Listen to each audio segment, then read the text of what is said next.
PSG Fan TV, bonsoir à tous, bonsoir Johanna. Bonsoir, ça va? Ça va, je peux que te dire très très bien. Après un match pareil, je peux te dire que je suis heureux et content, mais j'imagine que tu partages les mêmes sentiments.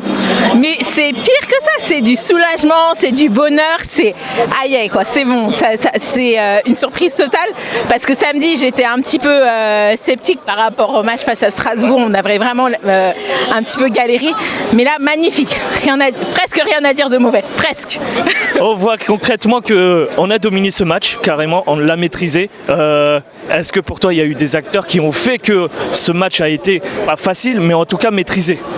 Alors, je pense que c'est le changement de la composition de départ. On n'avait jamais eu cette composition avec ces joueurs avant, donc c'était vraiment un risque qu'il a pris.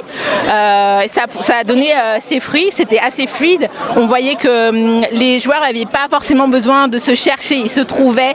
Il y avait plein de passes en arrière réussies, c'était fluide, c'était pas brouillon, c'était magnifique, c'était agréable à regarder. Et Di Maria, exceptionnel. Hein. Di Maria, lui, je lui donne 11. Je lui donne 11 sur 10 quoi. Et j'étais très surpris par Bernat qui a fait un vrai beau match. Offensivement, il a beaucoup participé justement.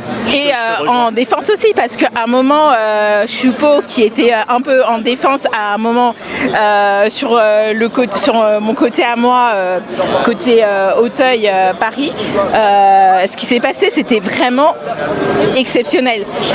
Choupeau, il arrive en fait entre guillemets à stopper une action et Bernat en mode Superman, il vole limite avec le ballon. Après, c'était à la 81e minute je crois et il se fait tacler et il y a une faute qui pour moi méritait un carton rouge parce qu'il aurait pu vraiment se faire mal. Okay. Ouais, sur le côté. De quelle action tu parles? Ouais, à la fin. On a eu peur justement pour lui parce que mais ça aurait pu. Tout de suite, ouais. Ok. Ouais.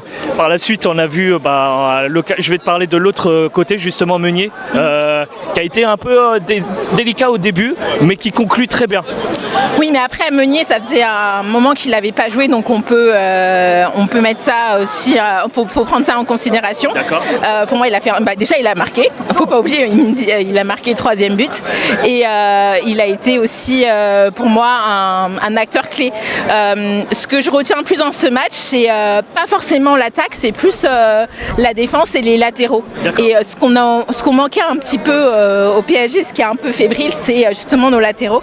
Et ce match-là, j'ai trouvé qu'ils ont fait le taf. Après, je vais pas parler de Verratti et de Gaël parce que comme d'habitude, Marquinhos, eux, c'est des habitués à bien travailler. Et tout le monde a fait un bon match. Même Kimpembe pour un retour, je trouve qu'il a bien géré. Choupeau, j'ai pas trop aimé son entrée. Il a fait 2 changements et c'était poste pour poste. Et on a tout de suite su la différence quand il y a eu ces changements, quand c'était pas les titulaires. Mais Choupeau, il n'a pas repris exactement le même poste, il était vraiment puissant en défense. Il a eu un peu quelques déchets, mais je l'ai trouvé meilleur que samedi. Voilà. C'était pas ça, mais c'était meilleur que samedi. Justement, on va continuer à parler de l'attaque. Icardi, qu'en as-tu pensé de sa performance ce soir? Moi, je l'ai trouvé bon. Je l'ai pas trouvé exceptionnel. Je l'ai trouvé bon. Après, peut-être aussi qu'il n'avait pas l'habitude de jouer avec Sarabia. Peut-être que c'est ça.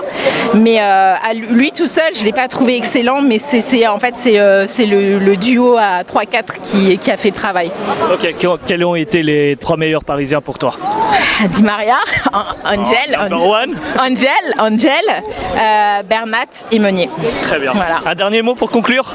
Je vais faire une dédicace à Mikey, qui est mon meilleur ami, qui va vous regarder du Canada. Voilà. Ça marche, je te remercie. Le message est passé. Je te remercie encore. À la prochaine.